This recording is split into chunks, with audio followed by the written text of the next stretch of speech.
ماں باپ کے ساتھ بھلائی کرتے ہو، اگر ان میں سے ایک یا دونوں تمہارے سامنے بڑھاپے کو پہنچ جائیں تو ان کو اف تک نہ کہنا اور نہ انہیں جھڑکنا، اور ان سے بات ادب کے ساتھ کرنا، اور عجز و نیاز سے ان کے آگے جھکے رہو اور ان کے حق میں دعا کرو کہ اے پروردگار، جیسا انہوں نے مجھے بچپن میں شفقت سے پرورش کیا ہے تو بھی ان کے حال پر رحمت فرما، جو کچھ تمہارے دلوں میں ہے تمہارا پروردگار اس سے بخوبی واقف ہے، اگر تم نیک ہوگے تو وہ رجوع لانے والوں کو بخش دینے والا ہے، اور رشتہ داروں اور محتاجوں اور مسافروں کو ان کا حق ادا کرو، اور فضول خرچی سے مال نہ اڑاؤ کہ فضول خرچی کرنے والے تو شیطان کے بھائی ہیں، اور شیطان اپنے پروردگار کی نعمتوں کا کفران کرنے والا یعنی ناشکرا ہے۔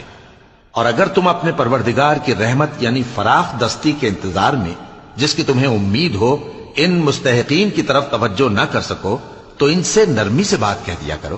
اور اپنے ہاتھ کو نہ تو گردن سے بندھا ہوا یعنی بہت تنگ کر لو کہ کسی کو کچھ دو ہی نہیں، اور نہ بالکل کھول ہی دو کہ سبھی کچھ دے ڈالو، اور انجام یہ ہو کہ ملامت زدہ اور حسرت زدہ ہو کر بیٹھ جاؤ۔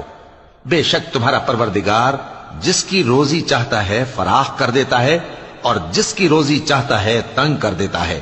وہ اپنے بندوں سے خبردار ہے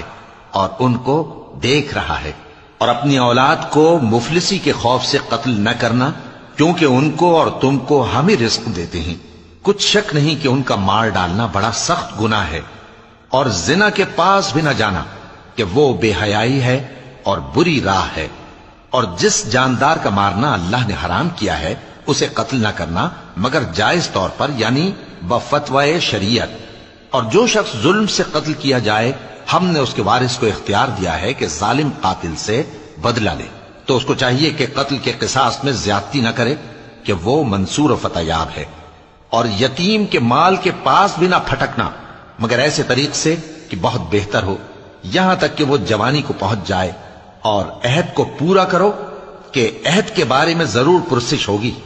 اور جب کوئی چیز ناپ کر دینے لگو تو پیمانہ پورا بھرا کرو، اور جب تول کر دو تو ترازو سیدھی رکھ کر تولا کرو، یہ بہت اچھی بات اور انجام کے لحاظ سے بھی بہت بہتر ہے۔ اور اے بندے، جس چیز کا تجھے علم نہیں اس کے پیچھے نہ پڑ کہ کان اور آنکھ اور دل ان سب اعضاء کے بارے میں ضرور باز پرس ہوگی، اور زمین پر اکڑ کر اور تن کر مت چل کہ تو زمین کو پھاڑ تو نہیں ڈالے گا اور نہ لمبا ہو کر پہاڑوں کی چوٹی تک پہنچ جائے گا، ان سب عادتوں کی برائی تیرے پروردگار کے نزدیک بہت ناپسند ہے۔ اے پیغمبر، یہ ان ہدایتوں میں سے ہیں جو اللہ نے حکمت کی باتیں تمہاری طرف وحی کی ہیں، اور اللہ کے ساتھ کوئی اور معبود نہ بنانا کہ ایسا کرنے سے ملامت زدہ اور راندہ درگاہ بنا کر جہنم میں ڈال دیے جاؤ گے۔ مشرکو، کیا تمہارے پروردگار نے تم کو تو لڑکے دیے اور اپنے لیے فرشتوں کو بیٹیاں بنایا؟ کچھ شک نہیں کہ یہ تم بڑی نامعقول بات کہتے ہو، اور ہم نے اس قرآن میں طرح طرح کی باتیں بیان کی ہیں تاکہ لوگ نصیحت حاصل کریں،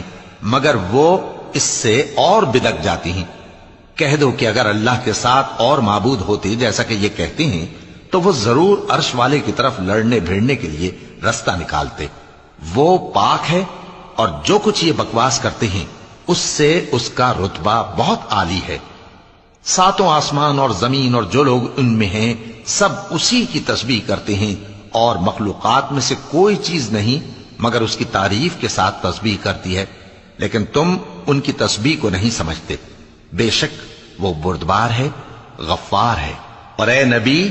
جب تم قرآن پڑھا کرتے ہو تو ہم تم میں اور ان لوگوں میں جو آخرت پر ایمان نہیں رکھتے چھپا ہوا پردہ یعنی حجاب ڈال دیتے ہیں، اور ان کے دلوں پر بھی پردے ڈال دیتے ہیں کہ اسے سمجھ نہ سکیں، اور ان کے کانوں میں ثقل پیدا کر دیتے ہیں۔